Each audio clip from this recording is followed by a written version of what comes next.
अस्सलाम वालेकुम प्यारे व्यूवर्स, कैसे हैं आप सब। और मैं उम्मीद करती हूँ आप सब खैरियत से होंगे और मेरे व्लॉग्स को एंजॉय कर रहे होंगे। और यहाँ मैं जा रही थी बाहर खिजर से चुप कर, लेकिन हुआ यूँ। किसके साथ जा रहे हो? और दादी के साथ चले जाओ ना। क्यों? चलो भाई। मैं बहुत कोशिश करती हूँ इसे चुप के निकल जाऊँ, लेकिन इसको ज़रा पता चल जाए कि वो बाहर जा रही है, बस फिर ये इतना रोता है। और इसे रोते हुए अगर मैं छोड़ के जाऊँ तो मुझे एक अजीब सी बेचैनी होती है और मुझे कहीं भी मज़ा नहीं आता, इसलिए मैं इसे ले ही जाती हूँ।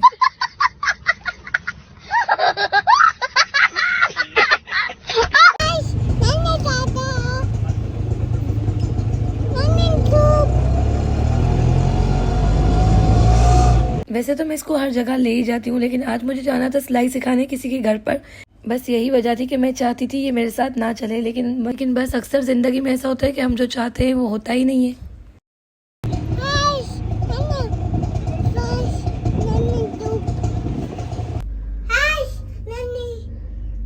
और आज फर्स्ट डे था मेरा, तो इसलिए बहुत मुश्किलों से हमें घर मिला। घर मिल तो गया, लेकिन इसके बाद जब हम आए तो भाई बिल्डिंग तो बहुत अजीब सी थी। लेकिन अल्लाह का लाख लाख शुक्र है कि जिसके घर जाके सिलाई सिखानी है उनके घर बहुत अच्छे थे और वो खुद भी अच्छी हैं। यहाँ मेरे बदमाश की मस्तियाँ चेक करो। बस अभी आ तो गया, लेकिन अब इसे घर जाना है। इसका यही कहना है कि इसे लेकर रोडों पे घूमो, मार्केटों में जाओ, झूले खिलाओ, लेकिन इसको बैठना किसी के घर 1 मिनट के लिए भी नहीं है। फर्स्ट डे था इसलिए हमने जो काम था जल्दी जल्दी कर लिया, सिलाई सिखा दी। सिलाई सिखाते वक्त तो मैं अपने काम में होती हूँ, इसलिए मैं वीडियो नहीं बना पाती। बस फिर हम जब वापस आए तो बहुत ज़्यादा ट्रैफिक थी और मैं चाहती हूँ सिलाई सिखाने किसी के घर। अगर मैं रोज़ रिक्शे में आना जाना करूँगी तो मेरा काम हो गया भाई। और खिजर है, उससे पैदल चला नहीं जाता, उसको मैं कितना गोदी उठाऊँ। यहाँ मैं घर के नीचे आई, मैंने इसे कहा आप ऊपर जाओ, पप्पू 2 मिनट में आ रही हैं। ये ऊपर फिर भी नहीं गया। फिर मोमो ने इसे लिया। मैंने कहा मोमो तू चल, मुझे मार्केट से चीज़ें लेनी है। फिर हम चले गए मार्केट से सुई, धागे, लेस, बटन, ये सब लेने के लिए, क्योंकि ये सब चीज़ें बहुत ज़रूरी हैं।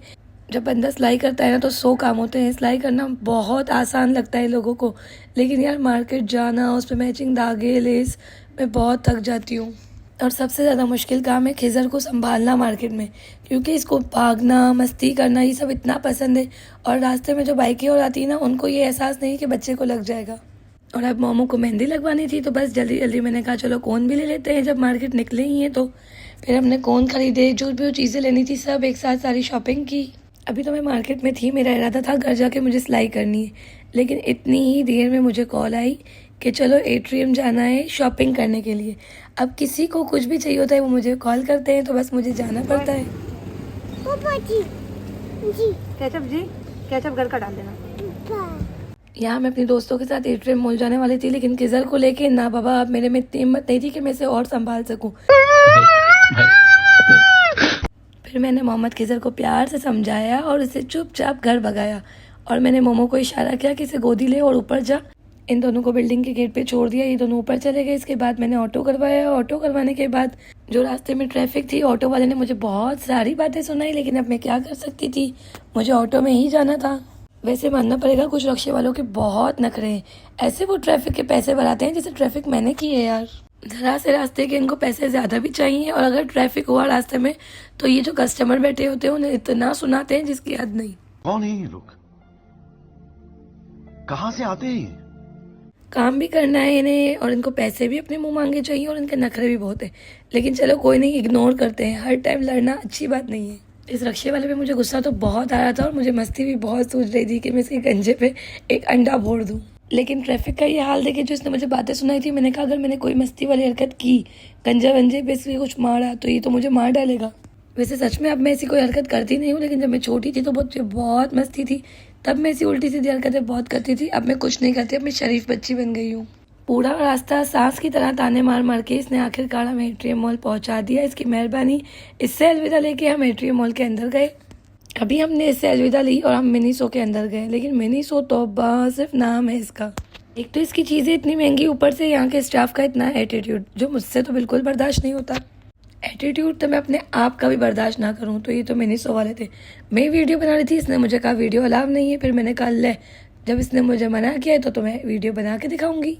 वैसे इसकी शॉप में ऐसा कुछ था नहीं जो मैं आप लोग को बताऊं कि आप लोग यहाँ से ये लो वो लो। जो भी था सिर्फ और सिर्फ महंगा ही था। मैं क्या करूं, फिर जॉब छोड़ दूं? मिनीसो वाले कितने नखरे बर्दाश्त करने के बाद हम गए स्टाइलो के अंदर। वहाँ से हमने सोचा कुछ ना कुछ ले ही लेंगे। वैसे मुझे पर्सनली स्टाइल बहुत पसंद है। मैंने यहाँ के सैंडल्स भी पहने हैं, शूज़ भी पहने हैं और मतलब काफ़ी अच्छी क्वालिटी इनकी।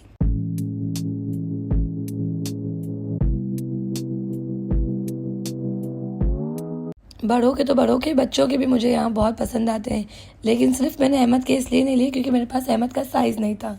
और अब आधे से ज़्यादा लोग बोलेंगे हाँ माओ के अहमद का साइज़ नहीं पता, तो वो साइज़ मुझे इसलिए नहीं पता कि मैं अहमद को हमेशा साथ लेके जाती हूँ और वो कपड़े चप्पल अपनी मर्ज़ी से लेता है। बाकी बहुत सारे लोगों का कहना है कि मैं एक अच्छी माँ नहीं हूँ, मैं एक अच्छी इंसान नहीं हूँ। तो प्लीज़ अगर मैं एक अच्छी माँ नहीं हूँ, एक अच्छी इंसान नहीं हूँ, तो आप लोग मेरी जगह अच्छी माँ बन के दिखा देना। और जब मैं इतनी ही बुरी हूँ, मेरी बातें इतनी ही बुरी हैं, तो क्यों आते हो मेरे व्लॉग्स पे मेरी बातें सुनने के लिए, ये देखने के लिए कि मैं कब क्या कर रही हूँ, कब कहाँ जा रही हूँ। सिर्फ नज़र रखनी है मुझ पे। भाई मजा आया।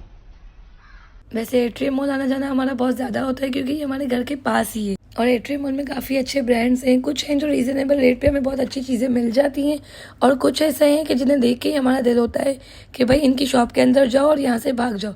उनमें से एक शॉप ये भी है। और यहाँ मैं अंदर गई, मैंने सोचा चलो हम अंदर जा रहे हैं, देखते हैं, अच्छे से व्लॉग भी बनाएंगे और अगर कुछ पसंद आया तो ले भी लेंगे। लेकिन जब हम अंदर गए, पसंद भी आ गया देखने पे तो हमें, लेकिन सिर्फ पसंद आया। जब उसके रेट सुने तो मैंने कहा चलो भाई व्लॉग बन गया, अब बाहर निकलते हैं।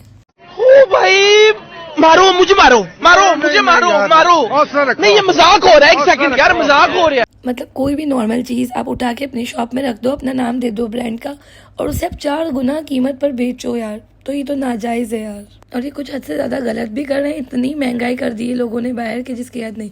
अब गरीब आवाम कैसे शॉपिंग करेगी यार। और जैसे आप लोगों को पता है कि मेरे व्लॉग्स बहुत ज़्यादा लेट अपलोड होते हैं, तो ये भी 14 अगस्त के टाइम का ही है। 14 अगस्त के बाद का है, उससे पहले का नहीं है अगस्त के ही मंथ का ये व्लॉग। और मैं आप सबको यही कहना चाहती हूँ कि अगस्त में बहुत अच्छी सेल लगी हुई थी। हर ब्रांड पे 50% 40% ऑफ था।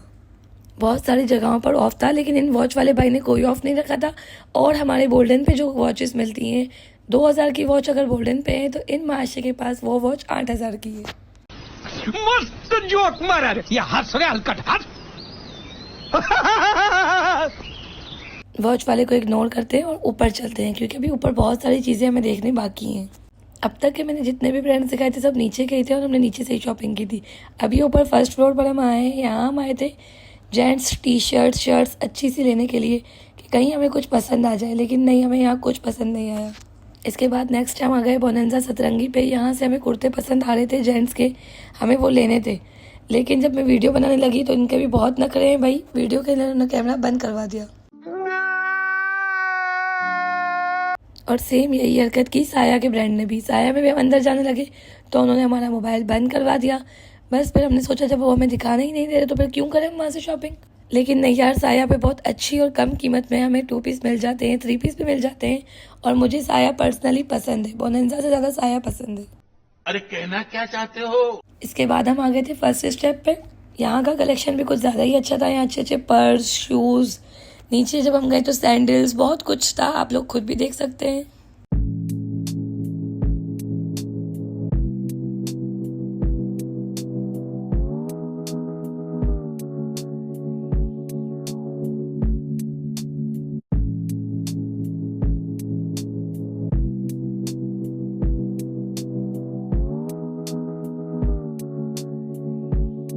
और बहुत ज़्यादा देर हो गई थी। पूरा दिन मॉल के अंदर घूमने के बाद मैं बहुत थक गई थी और अब हमारा इरादा था जल्दी से बस घर चले जाएं। और आगे मेरे बहुत ही ज़्यादा व्लॉग्स हैं जो पेंडिंग में है। मैं इंशाल्लाह बहुत जल्द सारे व्लॉग्स अपलोड करूँगी। तब तक दुआ करें मेरी आवाज़ सही हो जाए। लेकिन अभी खट्टी मीठी तेरी मेरी आवाज़ भी आप लोग एक्सेप्ट करें। वैसे एट्रियम मॉल में बहुत मज़ा आता है। यहाँ पे खाने का भी बहुत अच्छा मिलता है, घूमना फिरना सब हो जाता है और शॉपिंग भी अच्छे से हो सकती है। बस पर्सनली मशवरा है, मिनीसो बहुत ज़्यादा महंगा है तो मुझे तो नहीं पसंद। इनके 70% ऑफ के रेट है ना, वो भी मुझे बहुत हाई लगते हैं। तो आप लोग खुद सोचो, जब इनका 70% ऑफ इतना महंगा है तो इनका नॉर्मल रेट कितना होगा। और आज तो सुबह उठते के साथ ही मैं बाहर थी, तो समझो घर जा रही हूँ तो रात हो गई है। इसलिए मैंने सोचा थोड़ा सा कुछ खा लेते हैं रास्ते में, इसके बाद घर जाएंगे। मैंने सोचा था घर जाके फ़ौरन सो जाएंगे, सुकून करेंगे, लेकिन नहीं यार, घर पे मेहमान आने वाले थे। इसलिए अम्मी ने कहा कॉल करके बेटा जल्दी घर आओ, घर खाला और आ रहे हैं। और जब घर पे कोई आने वाला हो तो फिर एक रूम में बैठ जाना ये तो अच्छी बात नहीं है ना। कोई आता है तो उसके साथ बैठना, बातें करना, ये सब अच्छा लगता है।